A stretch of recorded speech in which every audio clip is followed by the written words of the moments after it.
Hello everyone. तो आज की इस वीडियो में हम लोग बात करेंगे किसलय चैप्टर नंबर किसलय जो बुक है उसके चैप्टर नंबर 7 की, जो कि आप लोगों के पाठ्य पुस्तक का 7वां नंबर चैप्टर है, पिता का पत्र पुत्र के नाम। ठीक है। तो पिछली वीडियो की तरह मैं कहना चाहूंगा कि इस वीडियो में मैं आप लोगों को इसका सोल्यूशन मतलब लेकर आया हूँ। चैप्टर आप लोगों को नहीं समझाऊंगा, इसलिए आप लोग ध्यानपूर्वक क्वेश्चन आंसर को नोट डाउन करिए और अपने एग्जाम के लिए बेहतर प्रिपरेशन करिए। तो देखिए, पहला नंबर प्रश्न है कि गांधी जी ने पत्र के माध्यम से अपने पुत्र को क्या क्या शिक्षाएं दी हैं। तो उत्तर में लिखेंगे कि गांधी जी ने अपने पुत्र को माता की सेवा करने, भाइयों की देखभाल करने, सत्य और अहिंसा का पालन करने, नियमित प्रार्थना करने, मेहनत करने, सादगी से रहने तथा पढ़ाई पर ध्यान देने की शिक्षा दी है। ठीक है। दूसरा नंबर प्रश्न निकल कर आता है कि गांधी जी ने असली शिक्षा किसे कहा है या फिर किसे माना है। तो गांधी जी ने चरित्र निर्माण और कर्तव्य का बोध कराने वाली शिक्षा को असली शिक्षा माना है।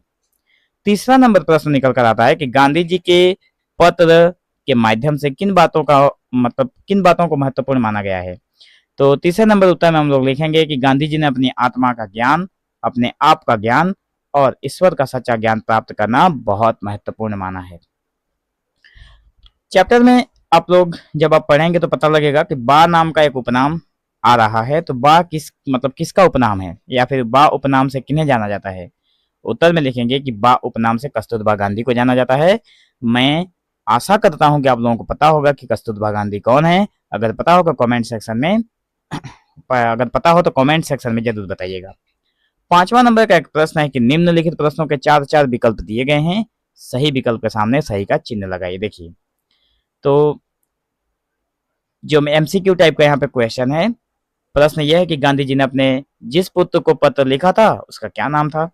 तो चार ऑप्शन है, जैसे देवदास गांधी, मणिलाल गांधी, मोहनदास और रामदास गांधी।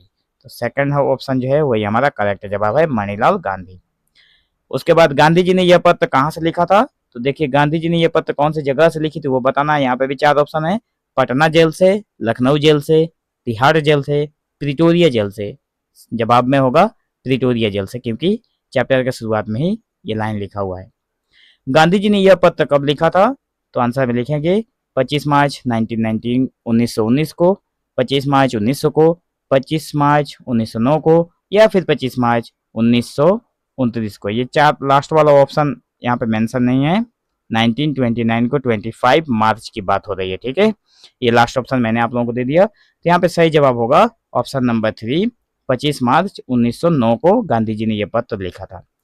अब कुछ पार्ट से आगे जो प्रश्न है उसके बारे में भी बात कर लेते हैं। पहला प्रश्न है कि आप अपने पिताजी को गांव शहर की जीवन शैली के संबंध में पत्र लिखिए। प्रश्न कहा गया है, इसके जवाब में हम लोग क्या करेंगे, पत्र लिखेंगे लेकिन गांव के बारे में बताएंगे। तो लिखेंगे सबसे पहले प्रिय पिताजी, जो कि संबोधन के तौर पर लिखा जाता है। उसके बाद लिखेंगे सादर प्रणाम, मैं यहाँ कुशल हूँ। हमारे गांव का जीवन बहुत शांत और सरल है। यहाँ लोग खेती करते हैं और एक दूसरे की सहायता करते हैं। गांव में स्वच्छ वातावरण और ताजी हवा मिलती है। ठीक है। अंत में क्या लिखेंगे, आपका पुत्र। ठीक है, लेटर के लास्ट में अपना आपका पुत्र लिखकर नीचे जो नाम होगा उसको मेंशन कर देंगे। आप अपना नाम लिख सकते हैं। ठीक है। उसके बाद 2 नंबर का प्रश्न है कि आप अपने गांव के किसान के बारे में लिखिए। बहुत ही सीधा सा सवाल है। तो लिख सकते हैं आप लोग कि हमारे गांव के किसान बहुत मेहनती हैं। किसान जहाँ पे भी होते हैं मेहनती ही होते हैं। वो खेतों में अनाज और सब्जियां उगाते हैं। किसान सुबह से शाम तक परिश्रम करते हैं, उनके कारण हमें भोजन मिलता है।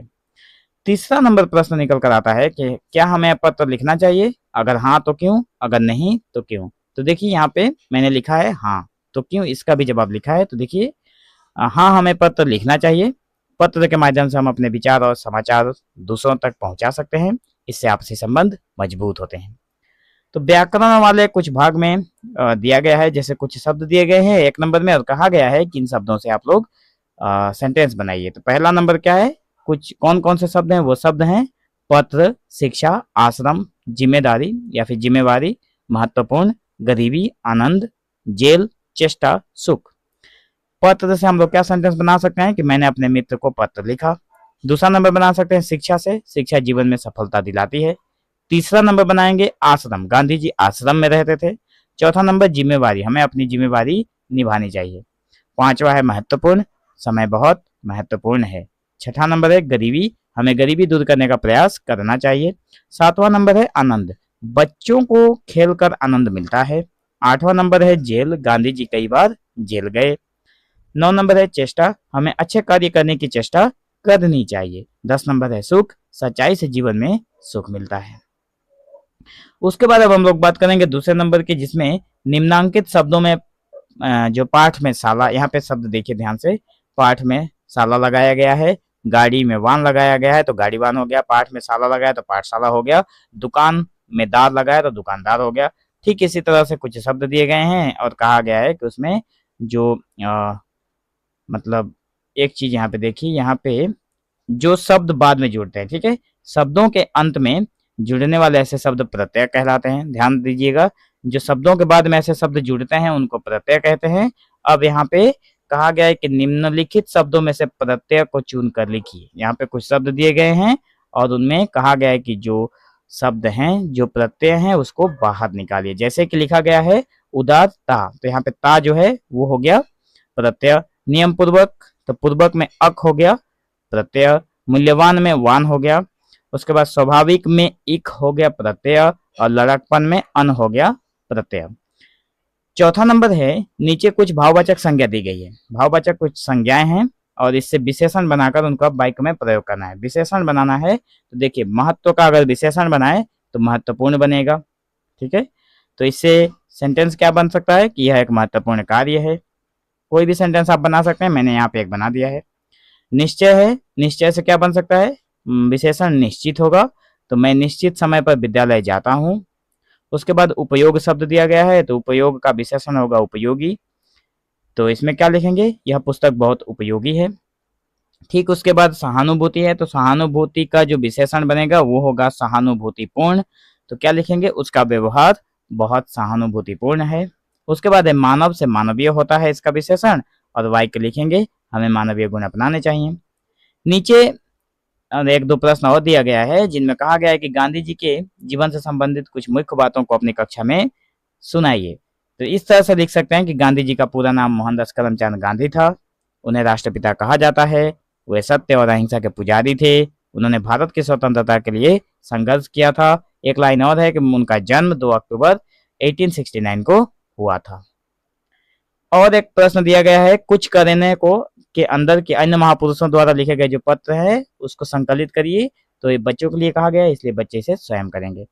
3 नंबर एक प्रश्न है कि नेटाल कहाँ है, इसकी जानकारी हासिल कीजिए। तो देखिए, नेटाल जो है वो दक्षिण अफ्रीका का एक प्रदेश है, या फिर इसे हम लोग एक स्टेट बोल सकते हैं, और गांधी जी ने वहाँ कई वर्षों तक कार्य किए थे। ठीक है बच्चों, तो मैं आशा करता हूँ कि आप लोगों को ये वीडियो पसंद आया होगा। अगर आप लोगों को वीडियो अच्छा लगा हो तो मेक श्योर चैनल के साथ बने रहें, और बाकी वीडियो पाने के लिए आप लोग डिस्क्रिप्शन में आप लोगों को चैनल का प्लेलिस्ट मिलेगा, उसको चेकआउट करिए और जाकर प्लेलिस्ट में सारी क्लासेस आप लोग सीरियल वाइज देख सकते हैं। तो मिलेंगे हम लोग एक नए वीडियो में, तब तक के लिए धन्यवाद।